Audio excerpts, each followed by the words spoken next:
primary day of the election season. 7 states, California, Iowa, Mississippi, Montana, New Jersey, New Mexico, and South Dakota, are all holding elections today. Democrats' hopes for holding on to control of the House may be on the line in New Jersey, where the state's redistricted electoral map could make things difficult for incumbent Congressman Tom Malinowski to keep his seat. ABC News political reporter Brittany Shepard joins me live now for more on this. Brittany, how has redistricting, shaped this race in New Jersey? It's a mouthful for everyone.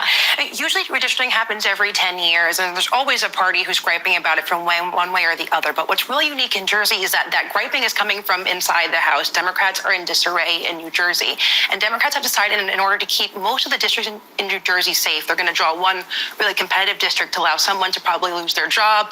Unlucky customer is Tom Malinowski. He's in a centrist district right in the north and center of New Jersey, and it was drawn in a way where he'll essentially have to go into November not knowing if these new Republicans into his district will support him or leave him twisting in the wind. Now, Republican challenger John Eisman is predicting a red wave in New Jersey, though. He's saying it's not just about this race. So what can these primaries tell us about how things might play out in November? Well, John Eisman made a really good point to me over the weekend, is that it's about Republicans winning back the suburbs. Republicans lost suburbs 2018. That's when the House flipped, and they were one of the big reasons that Trump lost, though I think you can have a lot of different reasons for that, in 2020. And suburban voters are issue forward. They're going to be talking about abortion, about gun rights. And it's going to be really curious tonight to see what the kind of moderate New Jersey suburban person is. And other Republicans and other primary races, not just today in New Jersey or in Iowa and California, but in New York, the really hot contested redistricting race in August, are going to see, okay, well, what can we do to get the suburban voters in our area on our side to hopefully push just 5 seats in November will flip the entire process. What's that you say, my dear? How will the suburban Republican be voting? Ask and ye shall receive. I have 21 now. 15. Oh, you can, it tells you that. Like my age.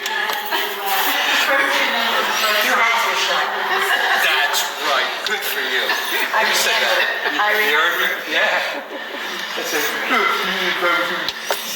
I This is better than before you took the count to no ticket. I know I can't get them to count. They have it. Still makes me wonder why we have.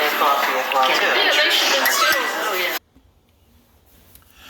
Yes, ladies and gentlemen, my candidate is John Barker. I did my research. I called around and I got in contact with Jeff Van Drew's campaign office, the woman working the phone. To basically put it in a nutshell, she was evasive, glib, and quite flippant. As I was questioning, where does Jeff Van Drew stand on experimental injections? Where does Jeff stand on forced masking, including in medical settings? And she was very evasive and saying things like, well, I don't know anything about an experimental injection. And I make it clear to her that I'm talking about the COVID injections. Well, I don't know. My husband, he's a first responder. I don't know anything about it. Basically, she was very glib. And I told her, well, it seems like Mr. Van Drew is rather vague on some key issues, and if he can't give me a straightforward answer, well, then perhaps I should look elsewhere for a candidate. She goes, oh, fine, I don't care, whatever. So the bottom line there into my investigation into Jeff Van Drew is that Jeff Van Drew feels like he has voters to spare. The person's working his campaign, the person's working the phone, apparently they feel that they've got voters to spare, that they don't really have to take the time to address key pivotal issues. And one of the things I'll say about Van Drew is that it always bothered me how close he was to Trump. That image of him in the White House, buddied up there with Trump, both of them Democratic converts, you know. Make of that what you will. I mean, hell, I'm a Democrat convert, so although in my own defense, I was only a Democrat for a brief moment because normally I am registered as an independent. So, like the lady said in the news segment, they want to know where the the moderates and the Republicans in suburbs like where I live, how we're going to be voting. Well, I got in contact with John Barker. Now, John Barker, his campaign, it's obviously not as big. I guess, in other words, I guess he doesn't have the same money backing him as Jeff Van Drew. But one thing I will say is that John Barker, he answered the phone. You know, it was the man himself, and I was very, very impressed. John Barker was able to give me straightforward answers. Granted, you're not going to make everybody happy. One of the things that I would like to hopefully educate my viewing audience on is that stop looking for messiahs, okay? There are no messiahs. There are no perfect candidates. There is nobody that's going to be able to save you from everything. So John Barker did indeed tell me that, yes, he is anti-forced mandatory experimental injection, anti-mandatory face masking, including in medical settings. I believe John Barker is, I think he works in healthcare. I forget exactly what he's not a doctor, but he does work in healthcare with patients of some sort. And because like I say, obviously I didn't dig that deep into his, I want to know about where you stand on issues. I'm an issues kind of guy, so, I mean, frankly, I couldn't care if the guy was a professional circus clown. I really don't care about that. Where do you stand on issues, okay? When our congressmen go to do their own voting, their electoral seats, and when they go to vote on these issues and when these people go to make the laws that govern our lives, where is it going to go? I really don't care about your race, what you look like, who you're sleeping with, not sleeping with. I really don't care, okay? Where do you stand? At least John Barker was able to give me straightforward answers, and that's why the man got my vote.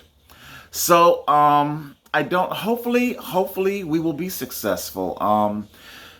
What did the lady say on the news? Red wave? Oh, baby. That's putting it mildly, okay? Come the midterms, the earth is going to move. You best believe, okay, baby? The earth will move. The Democrats are going to get decimated so bad. Oh my God.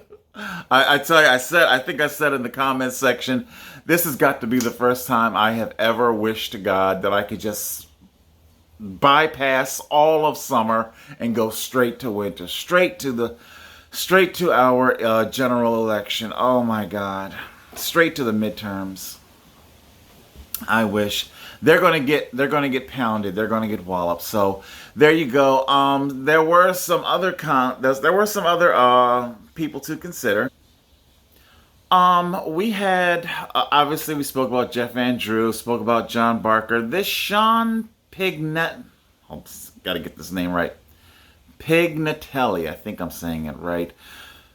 Pignatelli. I'll show you a little something about Sean Pignatelli. Yo, what is up with that haircut? Okay?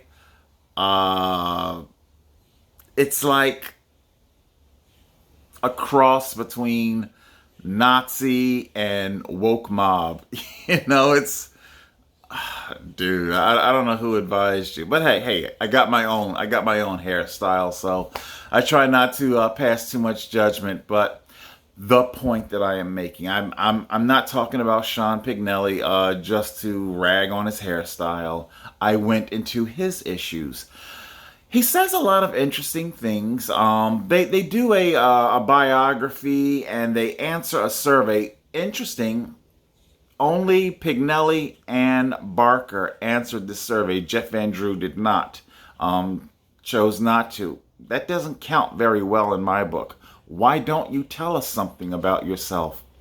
So I do give Pignelli credit here for taking the survey. He got credit for that. They asked a number of questions. One such question that they asked all the candidates was, if you were a superhero, what would you be? Sean here said Winnie the Pooh.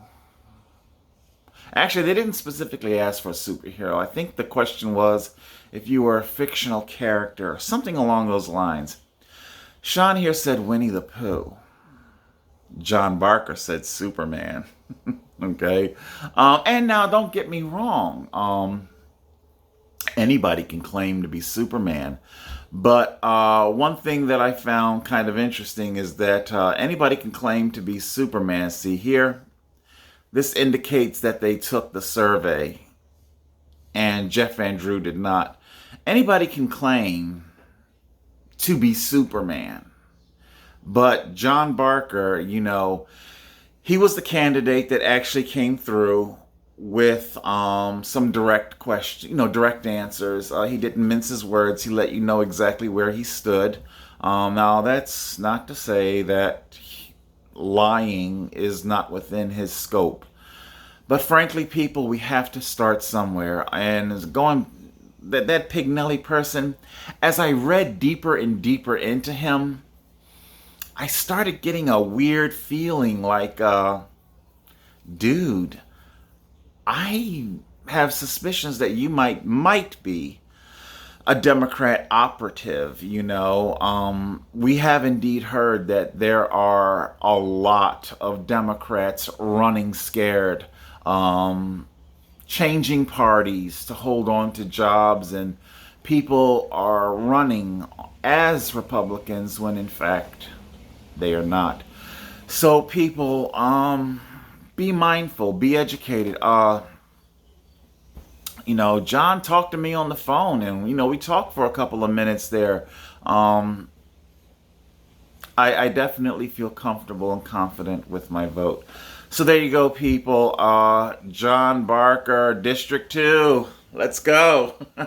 I understand he doesn't have the backing, but if anything that you can learn from today's video, please, for the love of God, do your due diligence. Dig into these candidates. Don't just go in and vote down party lines. Oh, by the way, Purdy. I voted for Purdy. I really didn't know too much at all about the other candidates, although a lot of them, they were running unopposed anyway. But, when I abstain from voting for people, hopefully it'll at least send a message. The votes that you got this time around, it wasn't as big as before. This should be a concern for you. Start getting vocal. Start taking a page out of John Barker's playbook here. Start being straightforward with the people. Let people know, although I will to give a little criticism to John Barker. I did have to call his campaign office, got him on the phone. These issues should be vividly addressed. It should be on your website. I shouldn't have to call. All of these key issues, not just stuff that I care about. The abortion, he's very, very pro-veteran. He's a veteran himself, and that's great. That's wonderful. But remember, okay, you can't pander so much to just one niche segment of the population. You're never going to get elected that way. Hey, we all love our veterans. We all, but, where, you got to let us know where you're standing on the abortion, Second Amendment, all this stuff. So, but hey, at least I did get through to John Barker, and John Barker gave me the straightforward answers that I was looking for. No mincing the words, and I respect him for that, and that's why he got my vote. Okay, people, be informed voters. Get out and vote. You still got some time. What is it, 3:37? You still got some time here in New Jersey. Get out, make your informed vote. That's it for now. Total Control 871.